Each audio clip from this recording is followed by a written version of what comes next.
Hey, what's up, everybody? Welcome to another episode of ArmTalk. I'm your host, Jody Williams, and today I got one of the two founders of this new system we all love and like called the AERS system, AERS, Mr. Corey Miller. Corey, welcome to the show. How's it going, buddy? I'm doing pretty good, and honestly, because I've never had you on the show before. I know Frank Callahan was on the show with Chance Shaw not too long ago talking about this. And now I want to get you on the show because not that you have anything separate to say what Frank did, but how is the system going nowadays? And before we get into all that, tell everybody what really this system is and what makes it different from the rankings.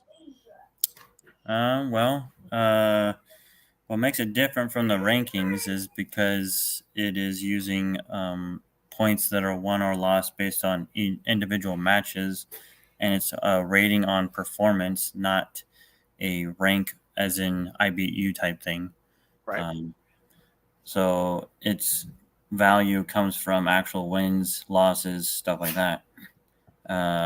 But some of the other things that are slightly different would be the fact that it's not opinions. There's zero opinions on this. It's factual information.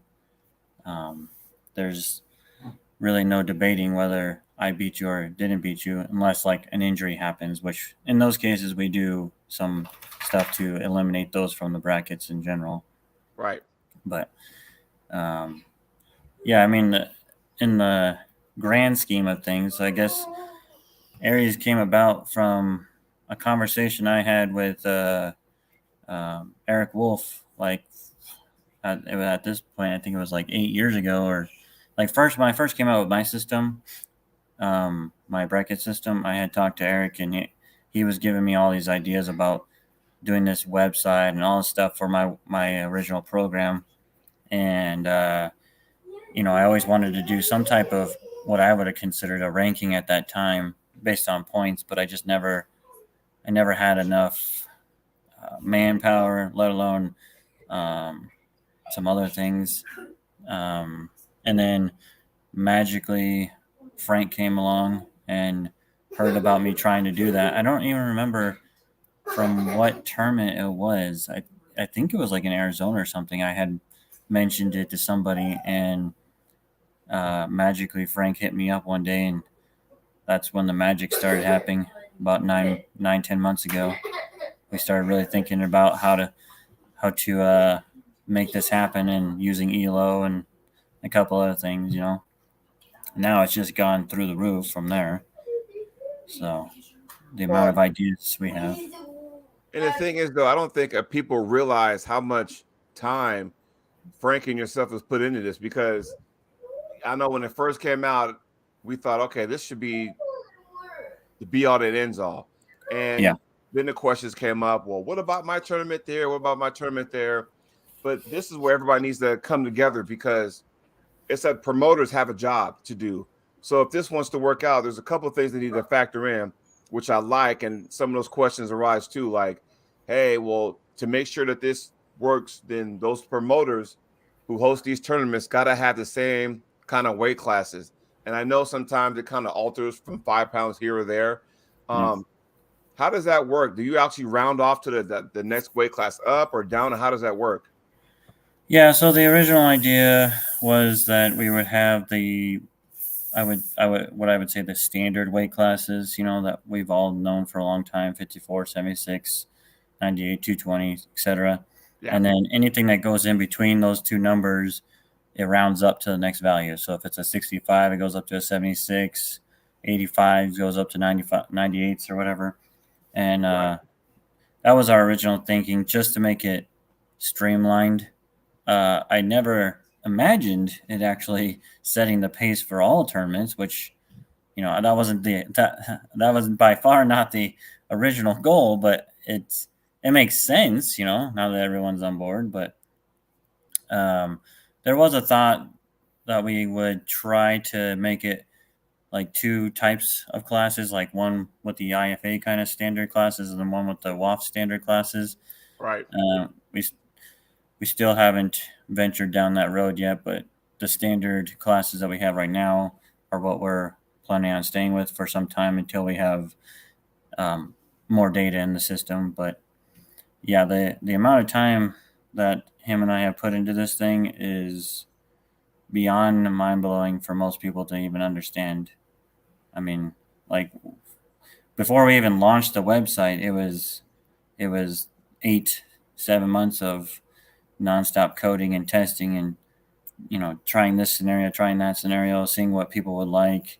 We had a Right. couple of test group people that we were like, "What do you think of this? What do you think of this?" And they were like, "Well, that sucks," or "That's cool," and a lot of different opinions based on the polar side of things versus the promoter side of things. Right. Promoters want to see this kind of deal, polars want to see all this kind of stuff. So um, it was very difficult in the beginning to get people to send me stuff.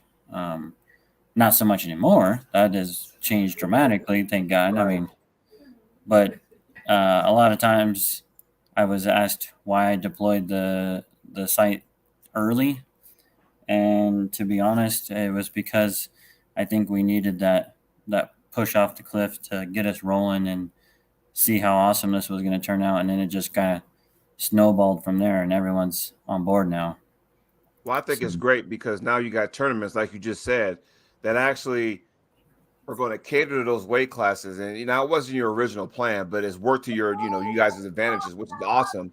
yeah, Um, I know one of the big questions was how do you implement super matches into the system? Because and I've seen this before, and I'm pretty sure you've seen this before over the years, where you know if I'm pulling somebody in a super match and I beat them, but yet we also pull in that same tournament in the same weight class and he beats me, then how does that, figure? Because we all been there and done that before. yeah, And, that was always confusing, but can you shed some light on that? yeah. So it doesn't matter if it's a round robin, a super match, a double elimination, triple elimination. It does not matter. The matches all go into the system as long as they send it to us, obviously. Right. And like you said, if a guy goes in a tournament or it goes in a super match, pulls, wins 5 matches straight or whatever, they're 3-2 or whatever, and then he ends up beating him in the tournament or losing in the tournament, all those are gonna add on top of each other. Now, obviously, during the tournament, there could be a different value to the guy's points based on him winning or losing against someone else beforehand.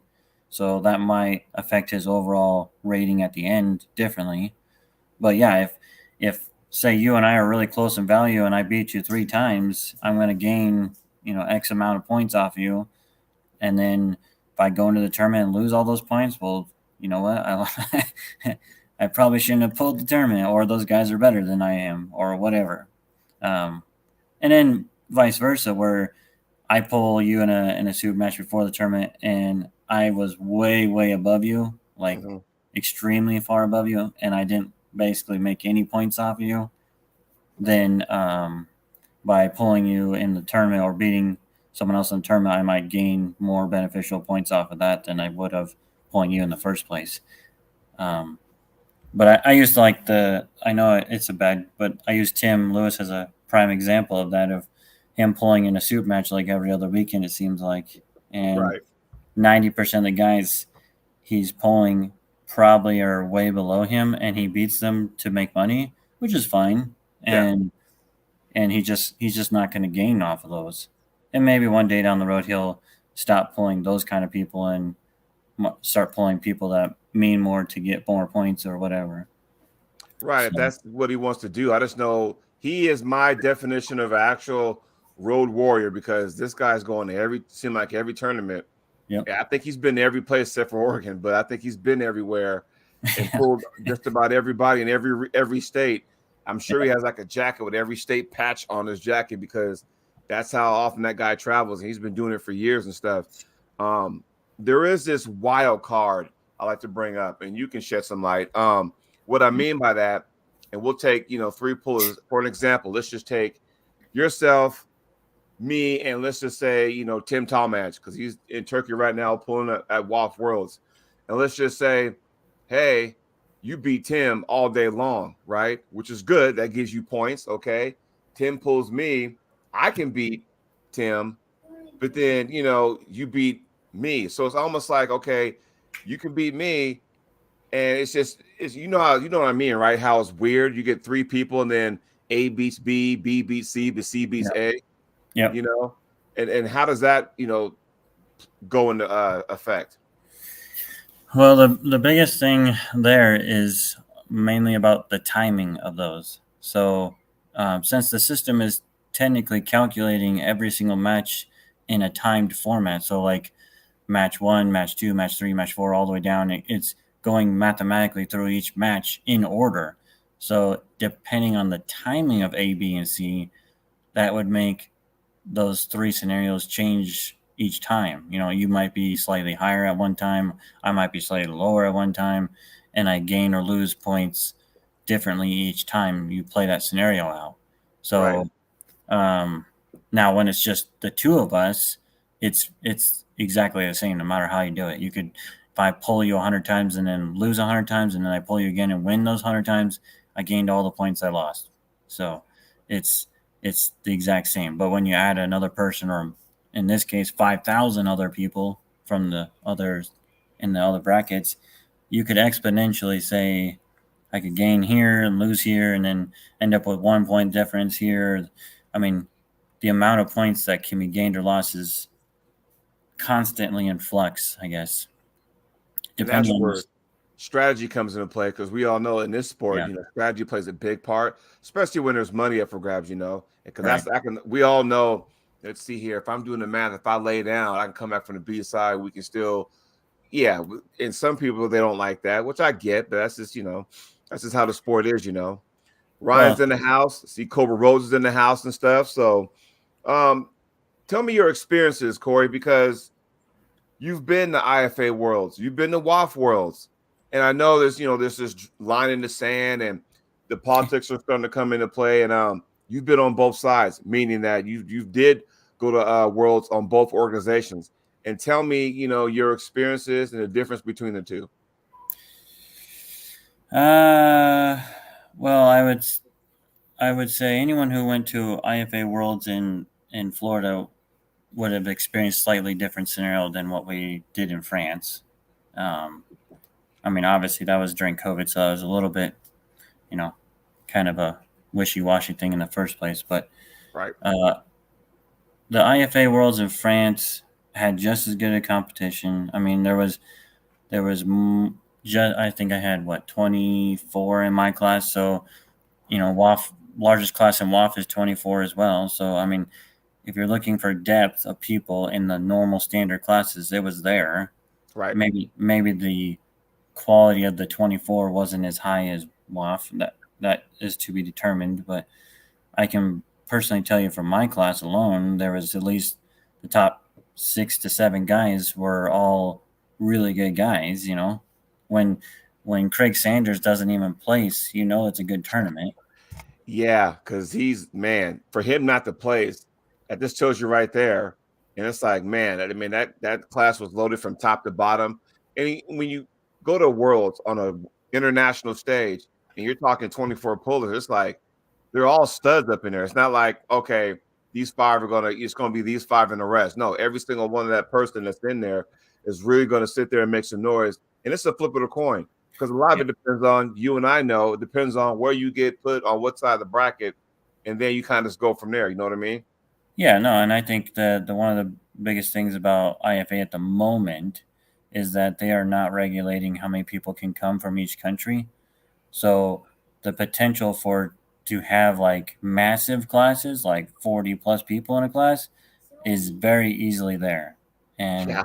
it it would not surprise me in the next couple of years if something like that happened where you have 30 plus 40 plus guys in a class and you have a very long day. But Hey, that's stamina right there. You know what I mean? yeah, and there's 29 countries in IFA right now. So it's only growing bigger. It's doubled in size since last year. So I mean, if you consider that it could grow a little bit more next year and the next year, Hmm. it will be a short period of time before we are literally the exact same size as WAF or bigger. Right. Um, you'll have a guy that would have gone to WAF that goes to IFA that would have placed at IFA versus placing at WAF. That'll happen, you Yeah. know, and you're always going to have those people who complain about WAF is better than this or that or whatever, and that's fine. But the fact of the matter is, there's still got good arm wrestlers going to both the regions, both things. Exactly. And I don't know, like my personal experience with WAF versus IFA, I felt like just from my point of view, I guess I don't know what everyone else felt, but the IFA, our team USA for IFA was well more organized and in tune with each other and there for each other rather than previous experiences with WAF, in my opinion. Right. And I don't know what other people would say, but maybe I'm biased, I guess. But I just felt like the team was there more for each other than at WAF experiences. Right. And I'm not here to bash walks. I mean, Yeah. I still got good friends on the wall. I still got, Angela Matthews. I still got, Josh Grant, Robert Baxter. I mean, those guys are, guys and girls are still on the WAF, brand. So I'm not going to sit there and bash them, Yeah, So, no, that's not what I'm trying to say. I'm just saying, right. like, just from my experience, I guess. Gotcha. Well, Corey, Mr. Callahan, your partner in crime when it comes, he's in the chat and stuff. So you want to respond to that? Well, I can't. Like I said, the system speaks truth. It doesn't speak anything but truth.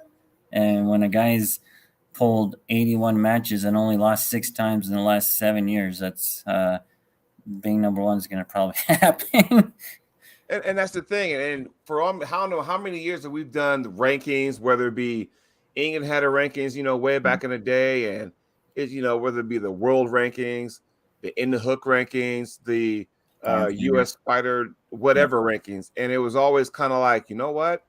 Is it biased? Is it, opinionated? You got guys that haven't pulled in like, a year and a half still in the top 3. And it's like, the guy that's like 6th or 7th has been constantly going to tournaments and winning and stuff, but can't get it rise above. And, a lot of that plays in the fact that maybe name recognition.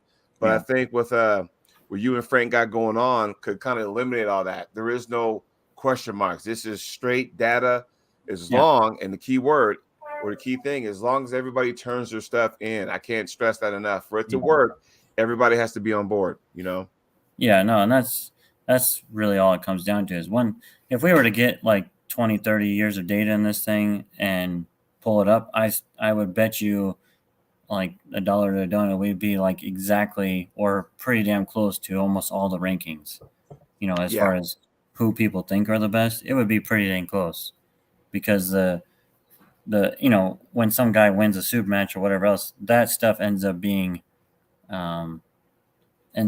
into those numbers as well. So I see Phil Woody's in the house.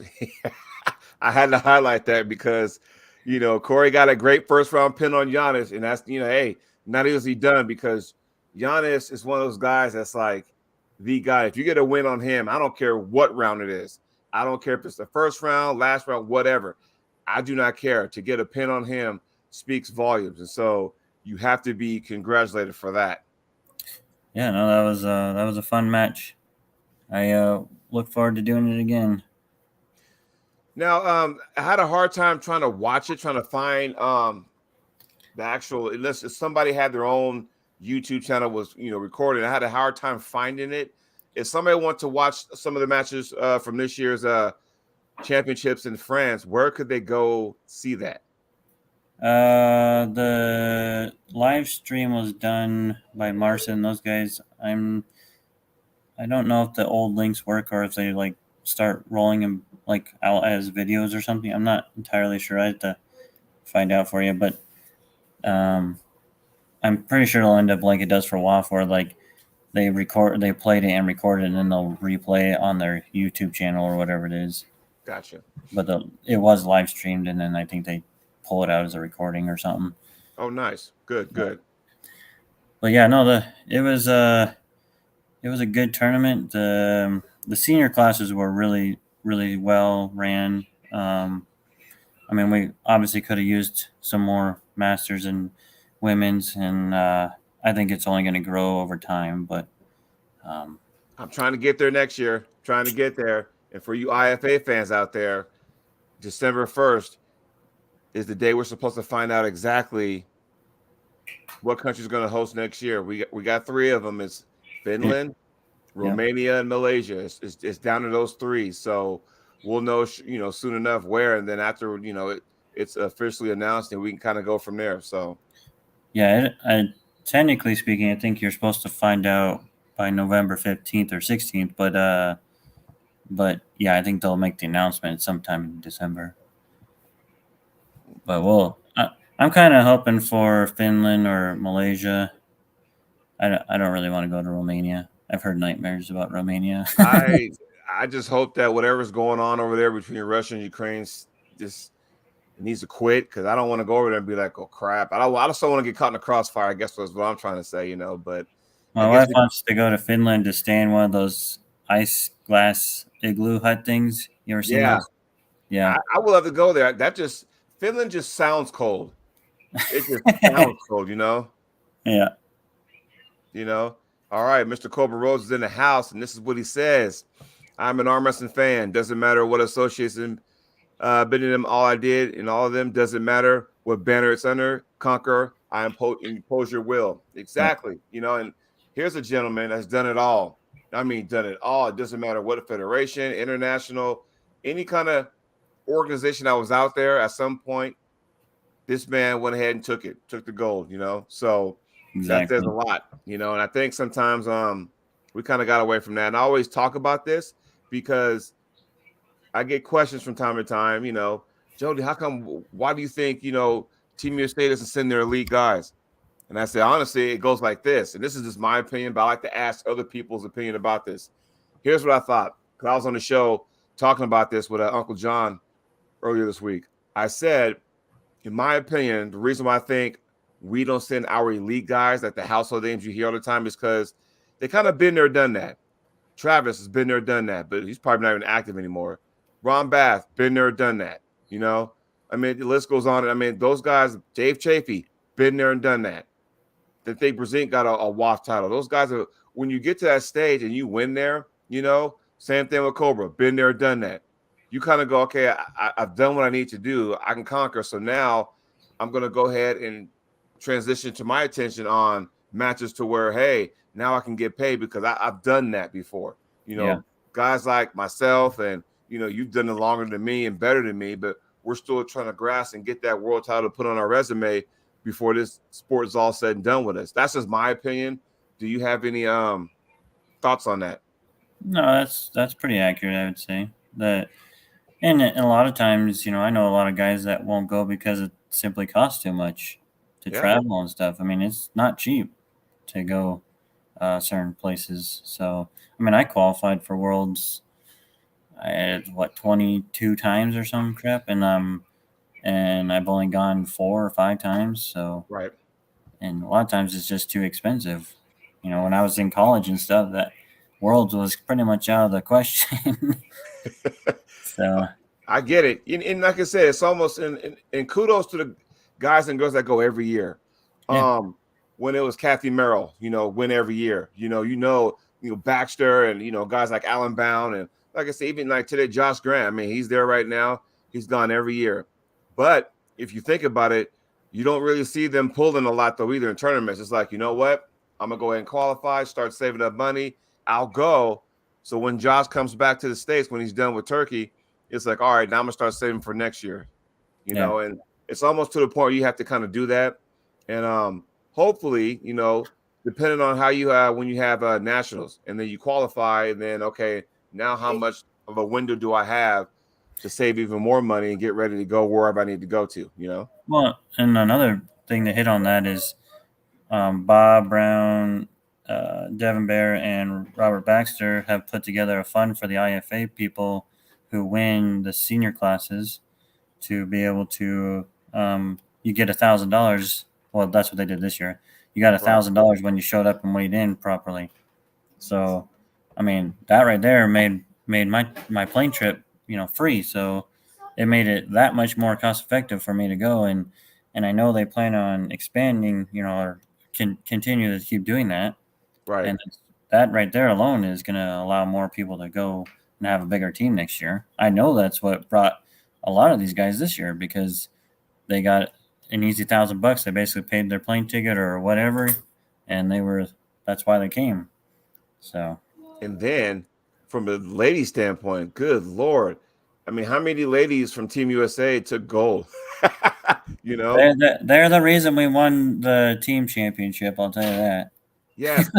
For everybody out there, give the ladies some love because I don't want to say they carried us, but they pretty much carried us. I mean, from a podium standpoint, they were up there. They were taking care of business, and I couldn't be more proud of every single one of them. So Yeah. kudos to them. And I think that right there will spark things for next year.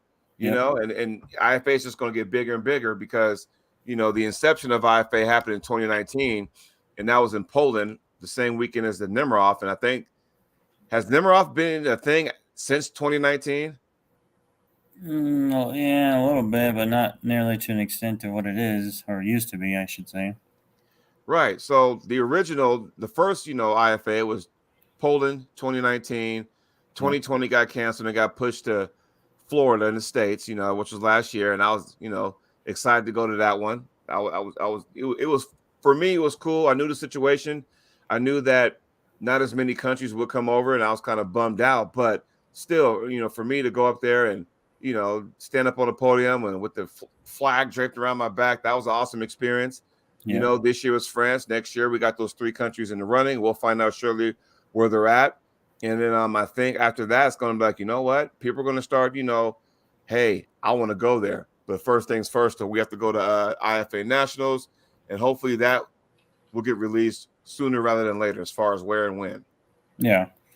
And I think that the overall consensus of IFA tournaments, or the IFA Worlds, I guess, from what I experienced, is that when it came to the doping stuff, I mean, they were way more strict and vocal about doping and not being totally against it and everything else. Like we literally had a guy be requested to dope, and then he dope test, and he ran off the stage and ran out the building. Like it was crazy. He ran with his medal? No, well, yeah, and then I guess he came back and gave it back, but he ran out of the building and accepted his failure to test, and it was just crazy because he literally, like, you could see them coming to grab him, and then he's like just just like right out the door. And I hate to say that's kind of bad for the sport, but at the same time, it's kind of fun. I hope somebody would have got that on video and go, man, what are you thinking? It's like the World Championships. Come on now, you got to be smarter than that, Well, what I liked about the situation was the fact that right after it happened and they started handing out the awards, I mean, it was a couple hours later, is the fact that they announced it and said it happened and they won't stand for this, and that guy's being stripped of his medal, and they're, doing all the proper things to send it to WADA and everything. Right. And they made it a big announcement that they will not tolerate that kind of crap. And that was, I think almost everybody that was there was liking the fact that they did that.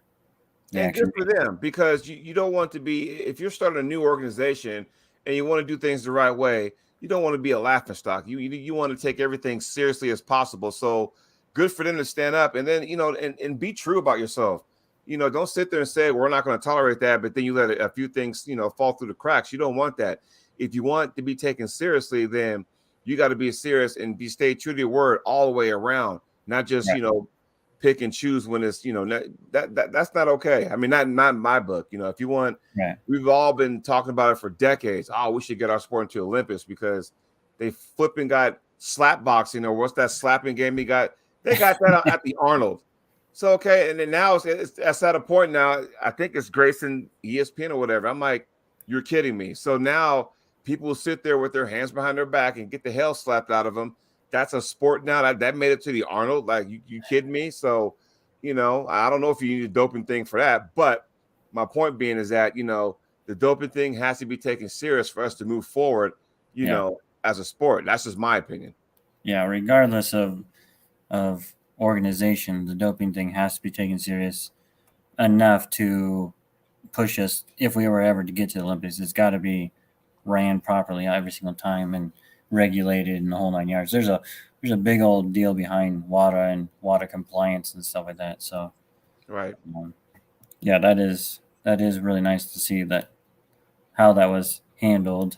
I mean, it was kind of funny. I'm not gonna lie during the during the event. Uh, Ah, well, I will say this because my co-host for the Can Connection is Ryan Espy, and we have our shows on Monday morning. And I'd asked him. He says, as far as this World Championships goes, it's that with the Canadian Nationals, you have a choice to go, yeah, hey, I want to go WAF or I want to go IFA. Because they don't really commit to one banner. It's just like they're kind of like, okay, we kind of like us, like, okay, we can go to a national, but they have one national, then like they get to choose which one they want to go to as far as worlds, where we have a separate, national, separate world. I don't know if that's gonna be a thing down the road or what, but I thought that was interesting what Ryan said about the Canada contingent about that. yeah, and there's actually a lot of countries that are doing that now. Um, they have two organizations, one that goes to IFA, one that goes to WA or WAF. I mean, and I don't know if we'll ever get to that, but um, I'm not saying that it's a bad thing. I mean, Right. it's one way or another that it'll either resolve itself and one will go away, or they will come back together, or it'll stay the way it is, and you'll have two really good competitions. So, I mean, it's just however you look at it, I guess. So, speaking of slap boxing. Oh my god! So, and Cobra, tell me something. I mean, and Dana White, just by name recognition, people are going to listen. If he has something to say, people are going to listen. And he just sanctioned a slap league. Wow. I mean, like, okay, now we're getting leapfrogged by all kind of sports. Like we're getting like leapfrog, and we've been doing this for how long? And now we're getting, leapfrog over that. That's crazy. Is that Derek Smith in the house? What's up, Derek? How you doing? Derek's in the house. But yeah. So tell me your experiences now on the international stage, aside from the World Championships, because you were involved in East versus West. And Yeah. tell me your experience as far as that went. Uh, when I went to East versus West, Yeah. England was great. He was a great host and everything else. 90% of the people there were all WAF people, so um, they didn't try to make a huge deal about knowing that I was going to IFA and everything else. But they it is what it is, I guess. It was that kind of feel. Um, but as far as Turkey goes and that whole experience, it was fun. It was awesome. I got to see a lot of cool things and do a lot of cool things. The event itself was ran really well, other than it seemed like it took forever with that many matches. Right. Um, we were up till like I don't even know, like 1 or 2, 3 o'clock in the morning or something. I don't remember. It was really late, our time, Right. in Turkey.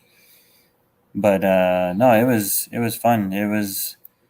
It it wasn't like I was coming in there as like the outsider IFA person, kind of, if that's what you're getting at. I mean, it was just normal arm wrestling and me getting my arm ripped off by Daniel. But beside that, it was I fun. want you to go back. I think everybody wants you to go back there. Like we Oh yeah, see, like what I see with the way England promotes this thing is awesome because it's like, okay, cool. England's doing this thing, and it's like, wow. I mean, I understand you got the elite pullers, you got the household names, but he's giving a lot of people opportunities. Like, I can't wait to see, Adam Warzinski on there. yeah. Honestly, No, this is good stuff. I was super glad to be there, and I mean, originally I was supposed to pull Savan, and I think I would have done substantially better against Savan um, than I did against Daniel. The Right. I knew Daniel was good. Don't get me wrong, but as far as that human goes, it's not a real person. uh, he is just an unbelievably strong human being that should not be in our weight class, and um, I hope I get to go again. I would gladly go again. Um, maybe not eat as much food and come back sick like last time. Food poisoning. Look out. Yeah, it destroyed me. It was awful. But uh, I think all our other guys that are going there, who are pulling like um, what's his Bishop Bishop's going pulling there. Mendogas. I Hmm. actually got to talk to Mendogas at IFA. He was there, Oh, um, good. and I wish the best for Bishop, but I'm pretty sure Mendogas is going to beat him after what I felt. But see, But this is where we need to test ourselves. And yeah, Luke Porter's in the house, Denise is in the house. Welcome to the show, everyone. This is where you want to test yourself because you want to yeah, know, yeah, okay, where do I you never stand? know. Let's just say I've never been to the world championships before, but I got a chance to be on the king of the table, or I got a chance to be at Arm Wars or East First West. That is your chance to say, okay, let me stick my toe in the water, right? Let me get a sample list. That way I really know what it really takes, where do I really stand in amongst of pullers like that. I'm just guessing. Yeah, no, I mean you know me. I don't back down from challenges. So when it got switched to Daniel, Ingen's like, "Is that okay?" I'm like, "Yeah, I don't give a shit. I'm gonna pull Right. him. I'm gonna pull whoever you tell me I'm coming to pull. I'm pulling." So, I mean, I would have much rather pulled Savon because I think I could have won that match, but Right. I wasn't going to turn down anyone for that matter. The opportunity to go pull overseas was worth its weight in gold. So Yeah. well, I'd And much rather do that than to not do it. And like you said, how are you going to know until you try it? right. And yes, Derek, that water is deep. I don't care what kind of life jacket you got on. And Derek, I'm waiting for you to get back out there, buddy. Seriously, because you know our guys when they go out there, and it's funny because Travis will say some stuff, and it makes me wonder. Travis will say some stuff like, "Well, England does that to make sure Americans go home with a loss." I'm like, that depends on what the matchups are. I don't know about Um, that. yeah, I don't think like the reason why I put Derek out there is because of the fact that he's come up short the last couple of times, but I know and and everybody else knows that he's a lot better than what his performance was. And Yeah, I don't want people out there thinking, "Oh, well, Derek's a bum. He doesn't, he doesn't realize that." It's not that. It's just like he said, it's a deep water, which means it's a whole different ball game. yeah. That's not just going over there for us to win. It's a challenge each time. It's not, hey, come beat on this guy like the Tim Lewis thing. Just like, hey, I want you to come over here and pull this guy that's a nobody, but he thinks he can beat you, kind of deal. Like, that's not what that's all about over there. It's about this is the best guy we have. We want to see if you can beat him, and that's what we go do. We're over Yeah. there to try to beat these guys. You It'd be know. nice if we had an organization that someone could do it here. That way, they can make that long plane ride and they can sit there and deal with all that. Because I've heard stories when North America, right, that involves Canada, we make that trip across the pond, and next thing you know, it's like, dude, the jet lag is the real thing, and then you had to Yeah. deal with the food. It's always something. It's like going, they're kicking back, ready to go. We're sitting up here, struggling because we had to deal with all baggage issues at the airport or whatever. It's always something going on, Yeah. and they don't have to deal with that as much. And so to kind Yeah. of even No, the playing field, you would there love to do is that. there is some talks about that moving over here, but I don't know all the extenuating details on that yet. But there is an idea. So there you go, Uh, Corey. There's a question. three times officially. 3 times officially. Now, does that include like the those arm fighter deals that Igor had too, or no? The two that I did were for him were in the United States. Oh, okay. The Las Vegas ones. Yeah. Gotcha. Hmm. Okay. Yeah, because I was wondering because then whatever happened to that. Yeah. Wow. No, he's. I think COVID, hurt a lot of people. That's the big thing. COVID knocked arm wrestling down quite a bit, and now it's starting to slowly get back to normal, in my Yeah. opinion. But yeah, no, Derek and I are on the same page.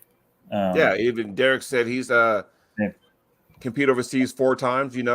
I think Derek went to Brazil one year for the WAF World Championships. Correct Yeah. me, Derek, if I'm wrong. I do believe he went to Brazil one year, but you know, um, I would love to get back on the international scene.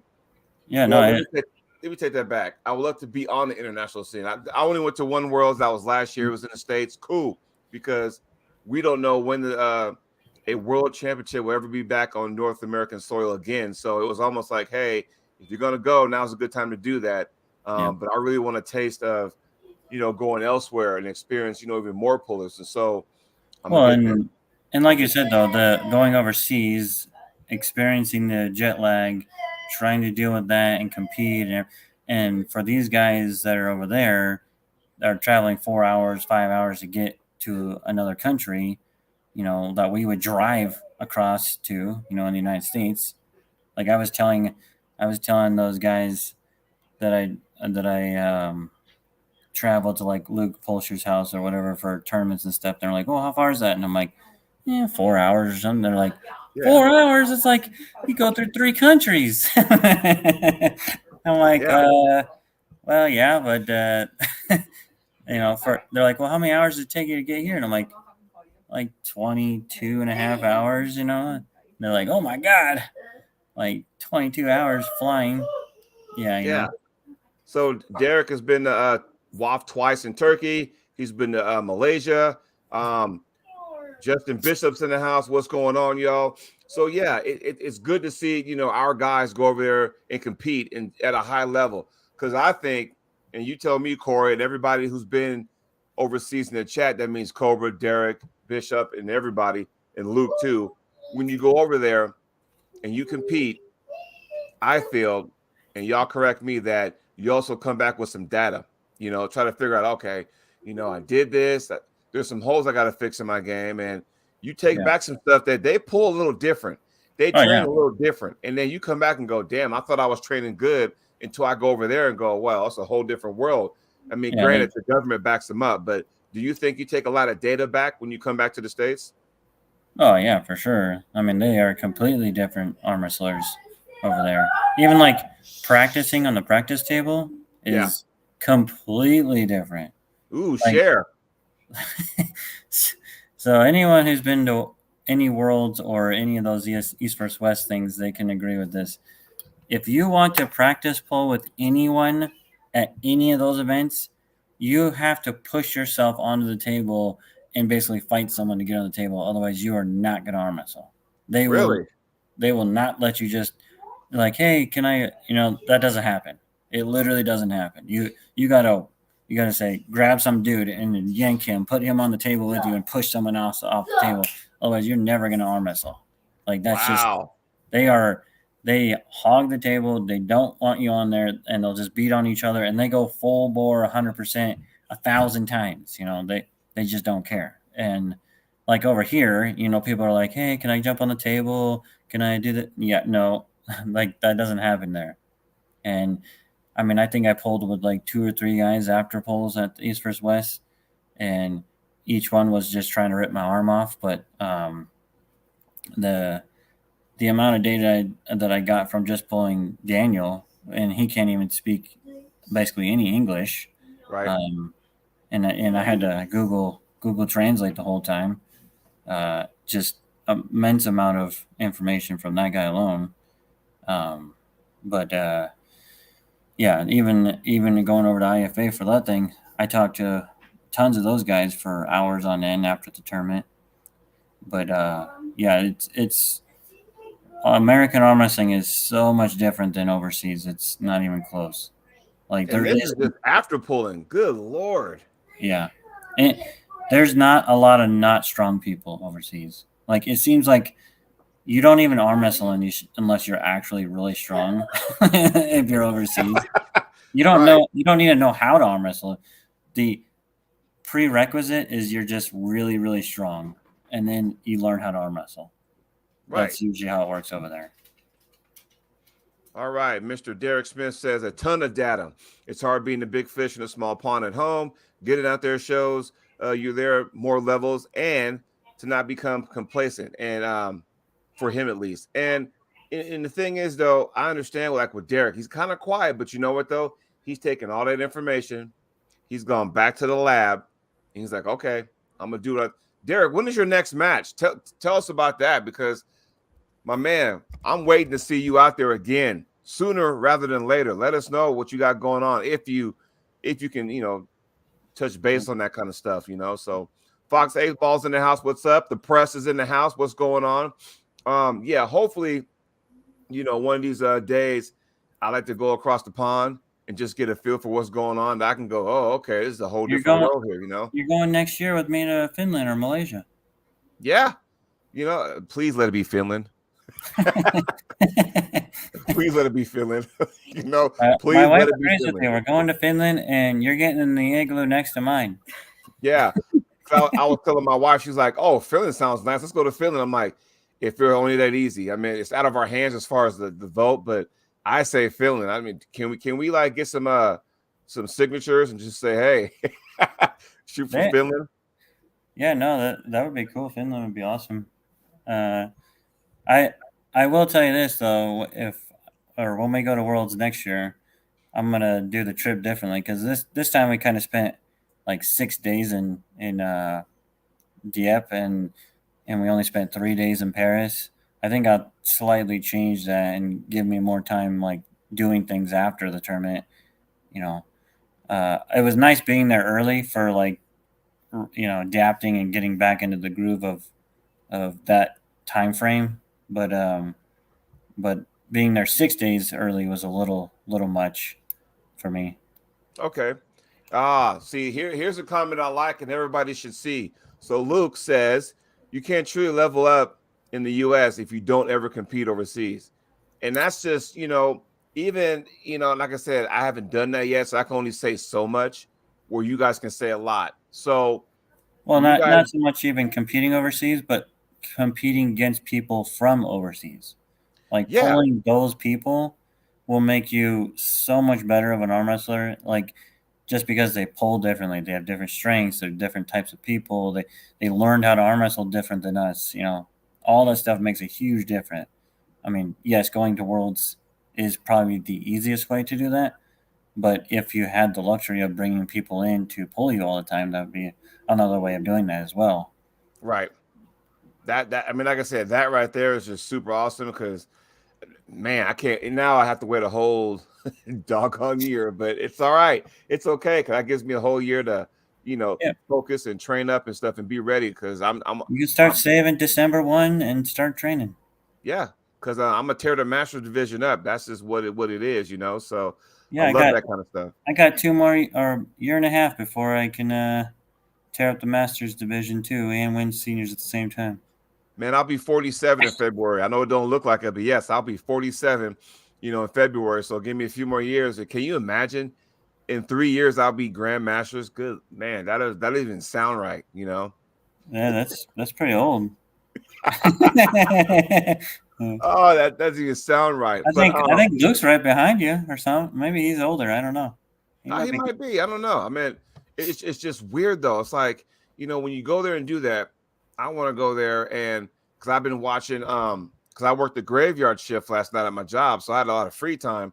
So I was on YouTube watching WAF Worlds and kind of going, I'm paying attention to my weight class and my division, and I'm thinking in my head, can I go toe to toe with those guys? And even with some of the live feed I saw from this year's championships in France, and again I'm looking at my weight class, going, can I really hang with those guys? Yeah. So when you do Here's that kind of stuff, do you focus more on your weight class or the actual thing in it itself?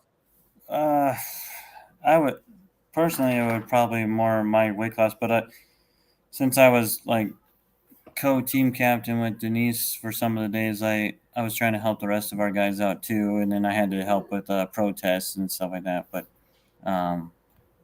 the main thing I was gonna say is that to kind of stem off of Luke's thing, it's it the big thing with Worlds is the rules and refereeing and fouls are so much more strict overseas that Yeah. 99% of the time the people here would foul out before they even made a match, and you will never know how strict things are until you go there. And like I never got pinned. I lost both my matches, both hands on fouls. And how many times you ever known me to foul out in tournaments? No. Like never. No. I can't keep my elbow down to save my life. So But does that change your style then? Let me go a step further. So let's just say you pull a certain way, right? And then all of a sudden it's like, okay, now I'm going to the World Championships. They're a little bit more strict now on the rules as far as bunny hopping on the elbow fouls and things like that. And does it make you readjust your style, knowing that, okay, I'm probably going to where the elbow, pads are a little bit harder. I'm going there where, hey, it's a little bit more strict. Does that make you think that, do I need to alter my style or train a different way just for that event? well, me personally, no, because I train on Mazarenko tables, which is exactly what they use overseas. I pull on Mazarenko tables. I practice on Mazarenko tables. I run all my tournaments on Mazarenko. So I'm fairly used to the elbow pads and stuff like that. Right. But I guess my point with that is that the average arm wrestler here gets away with so many fouls and intentional kind of things and the stupid King's move bullshit, all that crap that we get away with would never happen overseas. I don't care which organization it is, the IFA or WAF or whatever. You'll never get away with that, and until you experience that and say, man, I thought I could do good, and then I just fouled out. Like, it really does a number on you. And you could feel as strong as you want, but you have to be super complacent on the rules and elbows and everything else. Jessica goes, no, you get away with it, not everyone. That's ridiculous. Oh, most ridiculous comment I've ever seen.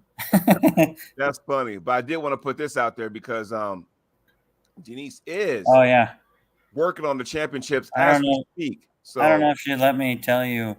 I know more than you guys do, though. I know a little bit, but you might know more than me, but I know a little bit. I talk to Denise once a week. So I do know some, but I don't even know if we can even say anything. And I don't want to sit there and, start messing things up. So I'm not going to say nothing because I don't want to get yelled at. So yeah, no, she's working on a new venue and stuff like that. Nice. But, yeah, I was gonna. The thing with his comment here is pretty, like, once I realized that I had to slow down my elbow, and stuff like that during the IFA Worlds, it kind of started hindering my normal abilities, but because they were just so strict on the elbows, and made me have to slow down a smidge. But yeah, it is very, very difficult to go over there and be doing stuff like we allow over here, like with the soft elbow pads and not calling what you call micro fouls or whatever. Well, I mean, it's just like, and I'll get to that in a second. Here's a couple comments. So one Cobra says, when I competed at those tournaments, I always thought that it was best to use a technique that consists of massive amount of pinning your opponent that want to always work that really good, which is true because it's like, hey, man, I think it goes back to keeping it simple. But I always wondered, because of the rules, do you really need to alter everything? And then Luke says, Americans need to learn to pull within the rules instead of trying to figure out how to get around them, which is legit, Yeah, I've been saying that for years, but ain't nobody gonna do that. Everybody's always trying to change the rule or wall this or wall that or what. You know how many times people are trying to change this or that or whatever to make the match more interesting. Yeah, and the thing is though is that just tell me what the rules are, but don't alter them midway through an event. I went to an event last year in Texas, and it was like 1 minute it was Texas. One way. What was that? Yeah, those damn Texas people. And it was just like, okay, 1 minute it was running fouls, and the next it wasn't. I'm like going, okay, now I'm confused. Like, what the hell are we doing over here? Just tell me the rule set. I blame Frank. It's all Frank's fault. Tell me the rule set and I'll be fine. But it's just like you guys are killing me with that. But also I think some of the issues now, I hate to use Marcel Barboza as an example, but I will. um when Wall was at its height, and of course the 2 inches on the back of the pass, so now it's 9 inches, from north to south. And then I remember he pulled a whole Wall season on that wall or on that pad. Then he went to Nemiroff later that year, and then he was getting dinged for all kind of elbow fouls. Yeah, Because if you're makes so a used to the difference. rule set of okay, running fouls, and all of a sudden you go there, it's like, oh, there is no running fouls. I don't have the extra 2 inches on the back. Now there you have to adjust, I think. Yeah, no, I agree with that. I mean, it's like Bishop's comment. There's the yeah, we push the limits of each rule, but when within the rules, still you still push it within the rules. You don't go outside the rules just Yeah. because it makes more sense for viewability. And then stuff like that with Marcio happens where he's used to be fantastic on regular pads, and now you put him on wall pads for a couple of years, and next thing you know, he's elbow fouling like crazy. So Yeah. And that's where we kind of go, okay, at what point do we go, look, just instead of overthinking it, like before all this, like everyone complains about, oh, I don't want the buckle on my hand when it comes to the strap. yeah, I didn't think that was a thing until the more people talked about it, the more people drank the Kool-Aid. And it was like, oh yeah, I don't want the buckle on my side. Where I didn't know that was an issue until someone actually broke everything down. I came from a era where hell, we had Velcro straps. I think I still got a set of Velcro straps with me because they're souvenirs now because no one ever uses them anymore. But I still got those, and only very few people can actually tighten those things. But be that as it may, yeah, I start. It's just we got to learn how to kind of just what are the rules? Cool, I'll roll with it. I'll practice those set of rules. That way you can kind of and get used to it. So yeah. Well, and to Luke's point there with the refs is we got to come up with a better standard of refereeing in the United States too. Like most all my tournaments I use nothing but senior or master level refs every single time. I don't right, use anything other than that because of that right there. As I don't want that possibility of someone complaining about, oh, well, that guy doesn't know what he's doing or whatever else. Like, no, we don't do that. And overseas, they all, like at IFA, I think the average level of ref there was like 10, 15 years or some crap. I mean, they'd all been doing it for a long, long time. And we're all really good or master level refs. I think there was like 10 or 15 master level refs there. So, and that's good because at least then you kind of know you're in good hands, and it's like, okay, I know I'm not going to get screwed because now I got the best of the best. If I'm going to a tournament and I see somebody with a ref shirt on, they got a patch, I see a bunch of stars on there, I know, okay, he's been through some stuff, so he kind of knows what's going on. I'm in good hands. All I got to do is listen to the ref's commands and then let the pieces fall where they may. yeah. That's how I approach it. Yep. No, and like I actually tested it for my master level ref at Worlds and missed it by a couple. Try again next year, I guess. But yeah, I think that is one big thing that we lack here. Whereas overseas, they are very consistent with high level refs. Almost anywhere you go at any event, it's fairly good referees, and they don't. There's no BS. Yeah. Like here, it's like, well, you want to referee the tournament? Yeah, go ahead, go. You can, you know what you're doing. Hey, I need to well, I'm a junior, so I mean I'm certified junior though, but I got to work my way up too, so I can down ref for somebody. I got the qualifications because I fell under the tree of Leonard Harkless, so I Yeah, do have that going for me. But I'm gonna try to certify so I can go a little higher, but I just need more repetition, and I do, but it's like still I just need more repetition, and I tell these people it's like what, when all these tournaments are going on. If I got to sacrifice me pulling the class in order to say, hey, I'll help you down ref to where we can get things going. Sometimes it may take one down ref or whatever is the difference between running two tables as opposed to running one table. So, well, I mean that's one of the biggest reasons I stopped refereeing as much is because I started running brackets all the time. Now yeah. I'm like the bracket person now instead of the referee. So Yeah. So, I mean, and it happens. I think people take that for granted. Like, hey, who's going live with this tournament? Hey, who's the refs? I'm thinking everybody wants to compete, which is good. We want that. We want the entries, but also it's the behind the scenes stuff. It's the promoting that, I think they don't get enough shine. It's the referees. They don't get enough shine. The people doing the brackets, they don't get enough shine. So I think there's something to be said about that. I think some of the people need to realize that, hey, without referees and promoters and stuff, there ain't going to be no tournament. Ain't nobody pulling nobody. So that's just, that kind of goes back to something that, well, I don't know how many people know this or not. I don't know if Frank wants me to tell anybody, but something I've thought about doing with the AERS stuff is not only rating arm wrestlers, but rating the actual event itself. There you go.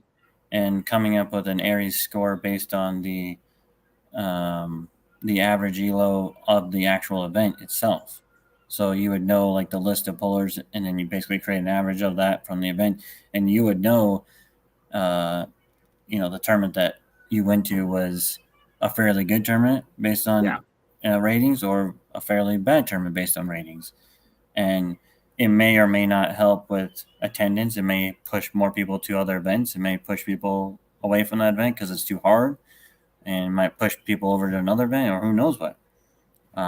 But that's another thing that could come from AERS as well, as the simple fact of rating not only people but events and comparisons between all of those. Tons and tons of stats. And I'll say this, because now I'm on board. We all got to make sure, everyone who's a part of this system, it makes everyone's life easy. It makes Corey and Frank's life easy if we all got on the bracket system. Okay. If you get on the bracket system, all you got to do is just download it, boom, send you the link, and then there it is. And then you guys take it from there. So that also helps too. I mean, if you got paper brackets, fine, do what you do, take pictures, screenshot them, whatever, send them to the guys, they'll get around to it. But, the one thing I will say about this whole thing is that people gotta have patience. I can't stress that enough. I know people are excited and, hey, I pulled this tournament, I took first place. I don't see it. It's like, be patient. Yeah, be patient. It'll be there. I mean, we have had a ton of people helping us. I can't thank all the promoters enough. All the people that have spent the time and sending me brackets. Denise sent me, I don't even know how many brackets are sitting next to me right here. Just a humongous box of paper. And Bill Collins and them guys sent me a humongous box of paper, and then they sent me a bunch of digital stuff. And I mean, all these other little small tournaments promoters that have been sending me things. I mean, I've gone to the lengths of I built a computer for a guy in Wisconsin so he can convert all his old stuff into my system to then export it out for us. On that point, there is 2 other digital bracketing systems that do an export for AERS. Okay. Drew Bishop, I've been working a lot with Drew Bishop on his. He does do an export for us. And there's another guy, I don't know how to say the name, Eiffel. He's out of Utah. Right. He runs mainly the Southern Utah stuff, but he does an export as well. But like I said, with the paper, I mean, the average paper bracket entering into the system is taking an hour and a half per event, sometimes slightly longer. Right. So if you think we've done about 165 so far, and say half of those are paper, that's a lot of hours. And thank God for people like Bob Brown, who have been helping us on the back end, getting people to help me import this stuff quicker. And then all the other promoters that have been willing to either send me it or do it for me, which is fantastic. A lot of Texas guys have been really helpful on that end of things. But you're exactly right, though. This is never going to work unless we all work together. That there's no end goal without all of us working together to get this. Yeah, everybody has a job to do. I mean, like I said, promoters, you got a job to do. And Justin Green goes, you need to stop entering data because he keeps dropping. I will say this, though. Yeah, I got into sport in 2011, and I'm telling you right now, it's come a long way. So the bracket system from a digital standpoint, has come a long way. The Yeah. AERS system has come a long way. Justin Green, you're in the chat. Who's the guy in Utah that every time he's in the house, he does an event, he's bringing cameras. He has cameras attached to the Oh, table. that's David He has Wilson. he has a camera up top, Yeah. because he came to Hawthorne this year. And I'm telling you, man, that right there, that view, that footage is like awesome. It's like golden, because then all of a sudden, oh, well, did his elbow did come off? Was it a bunny hop? Did it come off the back? They have that, that angle right there, and it's awesome. So, I mean, that he's the only person I know that does that here Yeah. in the States, anyway. I could be Yeah. wrong, but he's the only one I know that actually does that. So when David's in the house, rest assured, it's like, oh, okay, I know it's going to be some good footage. Well, yeah, and funny story about David.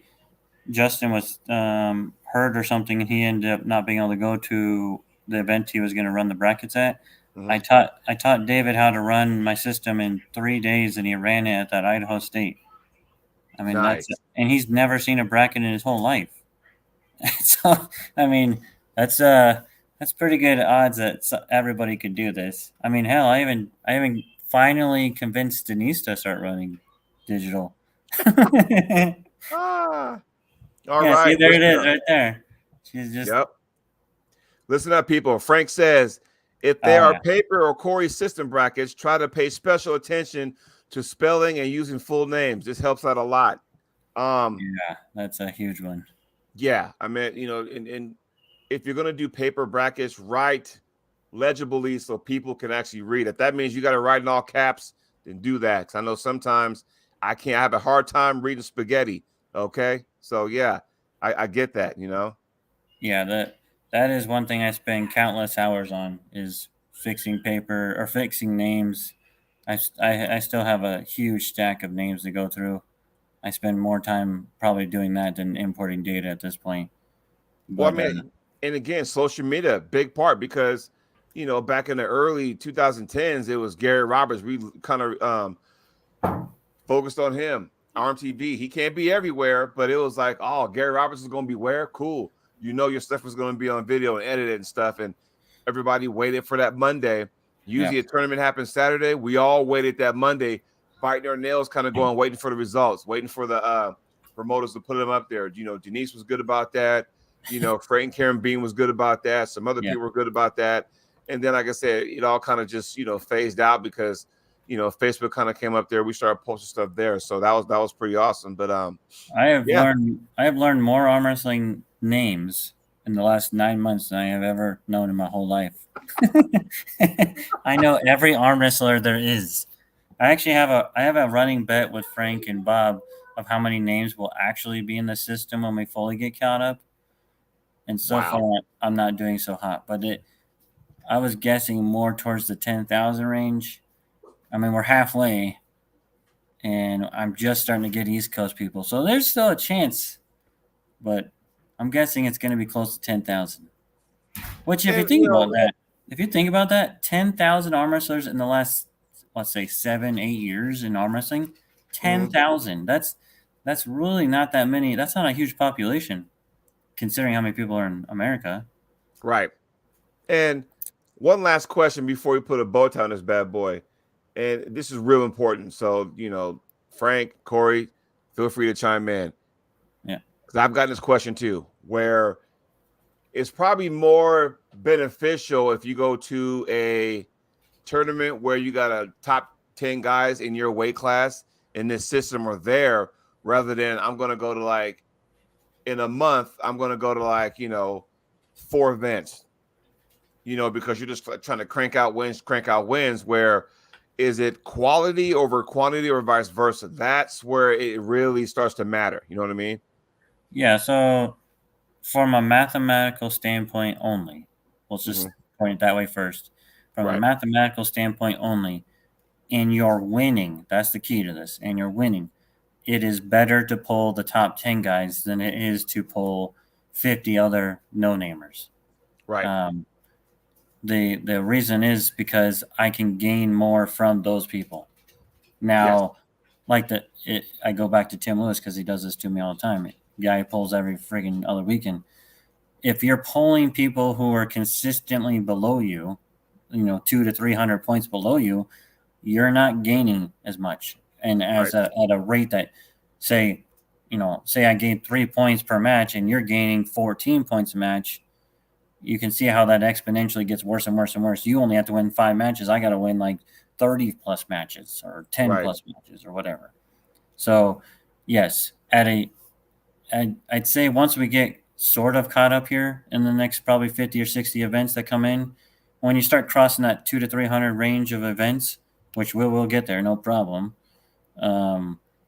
you're going to really start seeing the numbers and seeing where the values actually equate to level of arm wrestler.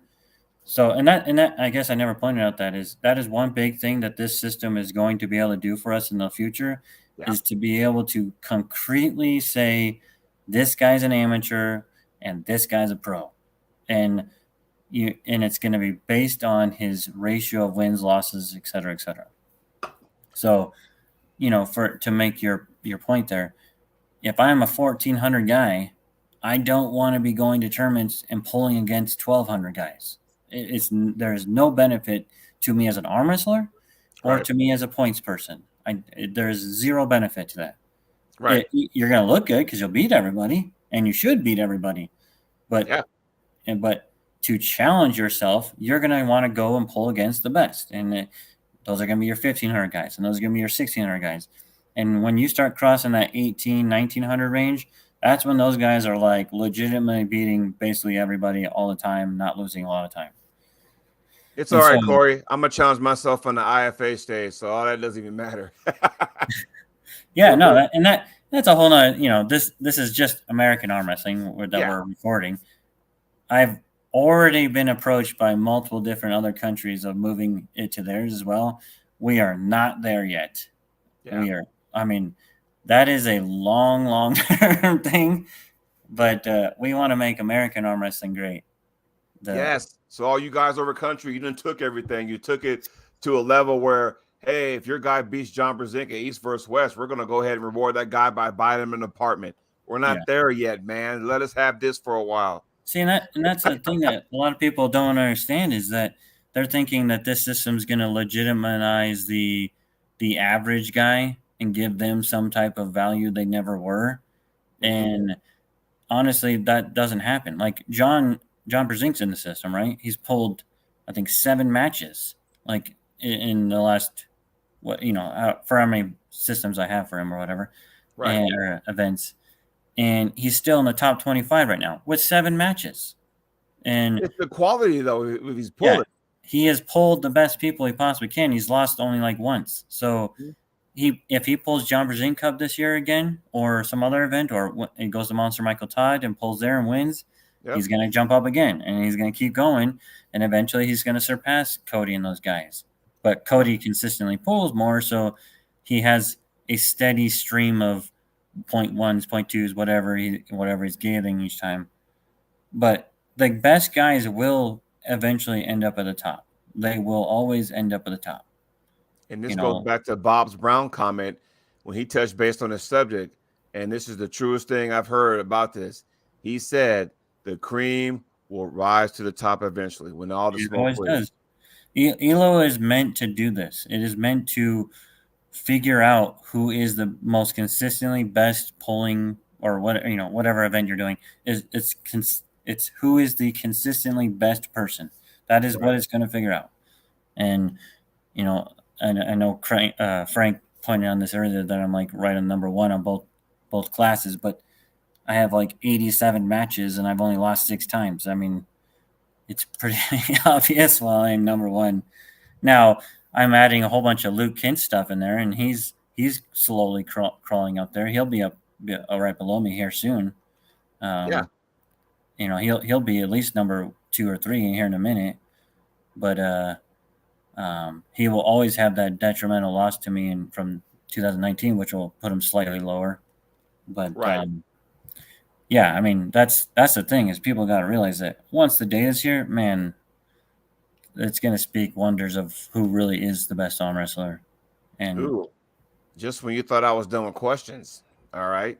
Justin Green says, okay, so with entering older data, do the matches count as current, or do you backdate the entry?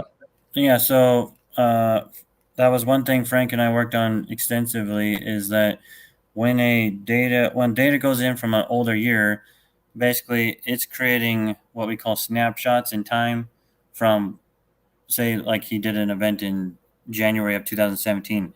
It's Right. looking at the oldest snapshot right before that, grabs that information, plugs the new information in, and then recalculates everything past that. So it's doing it in a timed and timeline format, so that at that point in time, those matches will account for that time frame. So yes, if Justin ends up finding some match where he beat me a long time ago, he'll jump up a little bit. But there's not too many of those, so you just So there you go. Well, Corey, my friend, this has been awesome because I think this was a show that needed to happen, because I know when Frank went on the air with Chance Shaw a while back about this, there were some questions answered, and I still feel like there's some people that still weren't quite sure.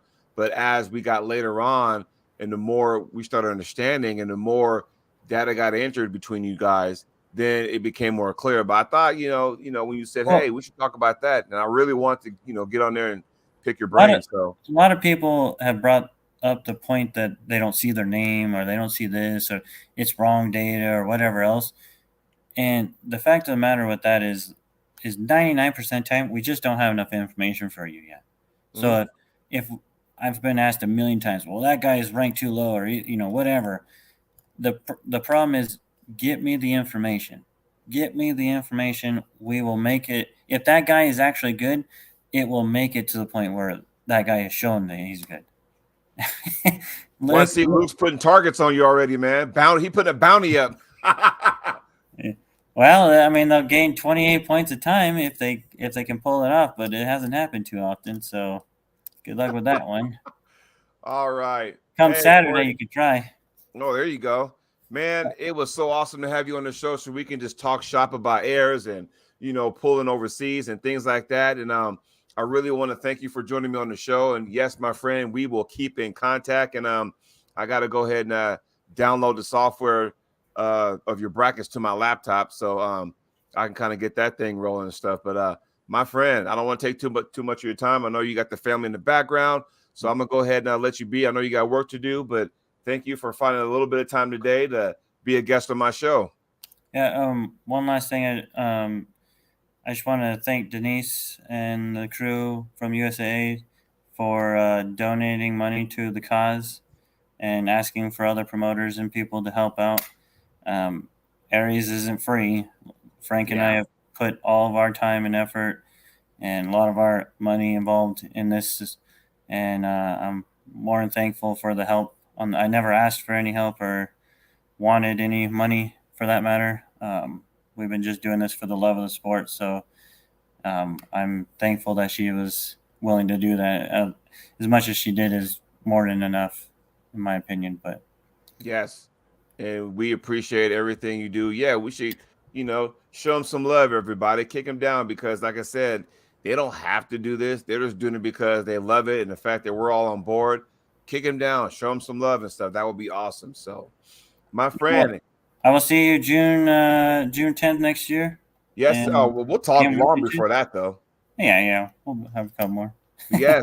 Corey Miller will be in the house, Bend, Oregon, June 10th at the LOD Foundation tournament. Yes, sir. He will be in the house, and I don't want people getting a hold of me going, "Hey, set me up with a match with Corey," because good and damn well that's what's going to happen. you know that's going to happen. So, but my friend, thanks a lot, and we will talk to you soon. All right, buddy. Take care. Later.